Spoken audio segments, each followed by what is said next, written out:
Tourism Jammu Kashmir की backbone है, इसमें कोई शक नहीं है और जम्मू कश्मीर की इकोनॉमी का बहुत बड़ा हिस्सा टूरिज्म पर चलता है।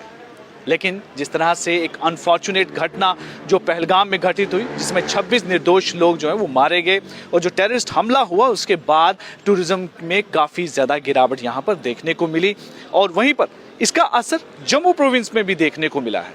और इससे जुड़े हुए इस व्यवसाय से टूरिज्म ट्रेड से जुड़े हुए जो भी स्टेक होल्डर्स हैं उनको खासा नुकसान जो है इसको लेकर झेलना पड़ रहा है। और इसी पर फिलहाल चर्चा करने के लिए हमारे साथ tourism and culture heritage society के मेंबर्स हैं, इनसे बातचीत करेंगे और इस घटना के बाद इस ट्रेड पर कितना इम्पैक्ट पड़ा वो इनसे जानने की कोशिश करेंगे। जब वहाँ था और क्योंकि हाईवे ब्लॉक था नहीं आ पाया, जम्मू के लोगों से भी मेरी बातचीत चल रही थी, कटरा में कई लोगों से मेरी बात चली, मैंने कई वीडियो भी देखे, आपके ही पत्रकार बंधु इस तरह की स्टोरी कवर कर रहे थे कि कटरा के अंदर भी यात्रा में बहुत जो 40-50 हज़ार लोग रोज़ के जाते थे वहीं वो 6-7 हज़ार 10 हज़ार यहाँ तक पहुँच गई। तो एक चिंता का विषय तो है ही है, क्योंकि हमारा जम्मू कश्मीर जो है वो टोटली डिपेंड करता है टूरिज़्म के ऊपर ही। और इस तरह के हादसे मतलब हमारी ज़िंदगी में तो कम से कम टूरिस्टों के ऊपर पहली बार मतलब जान चली गई, उनकी जान से बढ़कर तो क्या ही होता है। और छुटपुट घटनाएं वो तो हमने भी देखी थी, कभी पत्थर हो गया या किसी गाड़ी को तोड़ दिया, इस तरह की घटनाएं देखी थी। लेकिन इस तरह से मतलब निहत्थे लोगों को हंसते खेलते जो एंजॉय कर रहे थे उनके ऊपर से एकदम ताबड़तोड़ गोलियां चला करके उनकी जान ले ली गई, बहुत ही शर्मनाक है। और हमारा ये मानना है कि अगर सरकार ने वो स्पेस जो टूरिस्ट डेस्टिनेशन जो अगर खोली थी तो कम से कम सुरक्षा सिक्योरिटी का तो इंतजाम, क्योंकि ये सीधी सुरक्षा में चूक की वजह से ही ऐसा हादसा हुआ है।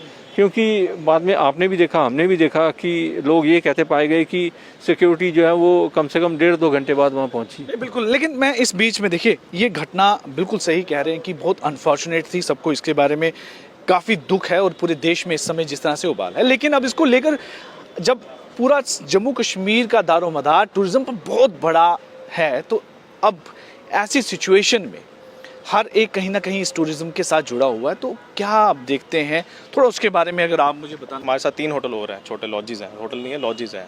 मैं कुल मिला के बताऊँ हमारे 750 रूम नाइट्स एक मंथ की कैंसिल हो गई विद इन पास्ट 3 डेज़। अभी और 2 दिन चल रहे, कैंसिलेशन चल रही कंटिन्यू है, ये नहीं रुक नहीं गया थमा, अभी चल रहा है।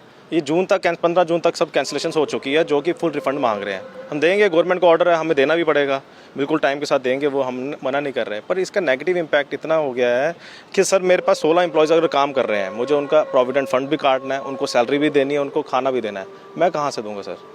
ठीक है ना। मैं यही नेशनल मीडिया से इस समय रिक्वेस्ट करूँगा कि जो हम इम्पैक्ट चला रहे हैं कि पहलगाम पे हमला, इसको अब 26/11 पे अटैक हुआ था, 4 दिन हमला चला था कंटिन्यूस, 5वें दिन मुंबई वापस अपने ट्रैक पे आ गया था। हम इसको मीडिया में जितना हाईलाइट करेंगे उतना ये और रायता बन जाएगा इस चीज़ का। वैसे भी एक चीज़ बात चल भी रही है कि उन ताकतों को जवाब देने का तरीका यही है कि अगर जितने टूरिस्ट आ रहे हैं उससे डबल आ जाए। बिल्कुल, tourism should be terrorism sir, हमारा एक ही मोटो हमारी इसका कि टूरिज्म शुड बी टेररिज्म। हमें मीडिया में इतना आतंकवादियों ने जितना आतंक फैलाया ना, मीडिया उतना ही आतंक मीडिया भी लोगों के माइंड में फैला रहा है कि कश्मीर में ना जाने को, बॉयकॉट कश्मीर, ये तो नेगेटिव इम्पैक्ट है ना। लेकिन इस बीच में ये भी हमने खबर सुननी थी, अब आप ज़्यादा बेहतर बता पाएंगे कि जो जम्मू में कुछ टूरिस्ट डेस्टिनेशन है, खास करके पत्नीटाप की जब बात चल रही थी कि वहाँ पर भी इस समय सन्नाटा जो है वो पसर गया, क्योंकि उनको भी लगा कि ये खुला जंगल है, पता नहीं कहाँ से क्या कोई ऐसी घटना हो जाए।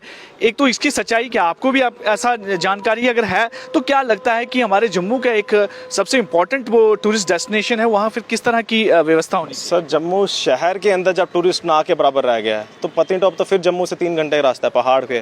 कटरा में आप पूछिए, कटरा में भी सन्नाटा छा चुका है इस समय, सब जगह cancellation on the higher end है। ये नहीं कि लोगों की ट्रेन फुल है, पर लोग उतर कहाँ रहे हैं?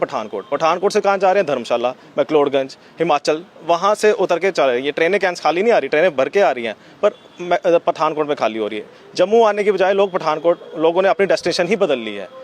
हिमाचल, उत्तराखंड, अभी अपना बद्रीनाथ खुलने वाला है, उसके द्वार खुलने वाले हैं 4 मई से, लोग बद्रीनाथ जाएंगे, अपना केदारनाथ जाएंगे।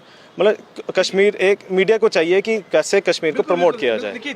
देखो, गवर्नमेंट तो इस चीज़ को, अगर 48 डेस्टिनेशन को रोका गया है तो गवर्नमेंट काम कर रही है। हम भी गवर्नमेंट के साथ ही हैं, हम गवर्नमेंट से बाहर तो जा नहीं सकते, गवर्नमेंट के साथ हमें चलना है जैसे गवर्नमेंट चलाएगी। बट हमें भी तो गवर्नमेंट को चलाने का, मतलब गवर्नमेंट ने हमें भी तो चलाना है अपने साथ, ठीक है। हमारा भी परिवार है, हमारा जो अगर कैंसिलेशन हो रहा है, रिफ़ंड जा रहा है, जैसे भाई साहब ने बोला हमारे 16 एम्प्लॉय हैं, ये पीएफ काटते हैं, सैलरी लेंगे। हमारे साथ भी जुड़े हुए काफ़ी लोग हैं, जैसे 50 लोग हमारे साथ भी जुड़े हुए हैं, कोई गाड़ियाँ वाले हैं, कुछ और हैं लड़के जो काम करते हैं। हमने भी तो उनका सर्कल चलाना है अपने साथ ही। हो कि जिसमें अब थोड़ा बदलाव जो है वो आ सकता है। सबसे पहले मैं तो ये कहना चाहूँगा कि जो नेगेटिव एक मीडिया ने, जो national media, special national media ने जो नेगेटिव की एक वेव फैलाई है कि boycott the Kashmir, boycott the Jammu, ये नेगेटिव जो नेगेटिविटी है बहुत ज़्यादा है, ठीक है। इसको नैरेटिव को काउंटर करना पड़ेगा। मेन मकसद आतंकवादियों का क्या था? मेन मकसद उनका क्या था? टूरिज्म नहीं आए J&K में। आप इस बात को समझिए, इस बात पर ध्यान दीजिए, उनका मेन मोटिव यही था। और मैं तो ऑल इंडिया पूरे अपने भाइयों को, जो भी मेरे, काउंटर कीजिए। काउंटर करने का मतलब ये है कि आप कश्मीर में ज़्यादा से ज़्यादा उनको काउंटर कीजिए। टूरिज्म का मतलब था कि वो कश्मीर में टूरिज्म नहीं आए, पर आप काउंटर कीजिए इस बात को कि आप मैक्सिमम से मैक्सिमम आइए। और थोड़ा गवर्नमेंट को भी चाहिए, जो स्पॉट जैसे कि बाइसरन वैली थी, वहाँ पे सिक्योरिटी वगैरह नहीं थी, और भी काफ़ी सारे स्पॉट हैं कश्मीर में, बहुत सारे स्पॉट है यहाँ पे सिक्योरिटी लैप्सेस चांसेस बहुत ज़्यादा है कि होने वाले हैं। उन स्पॉटों पे सिक्योरिटी दी जाए, क्यों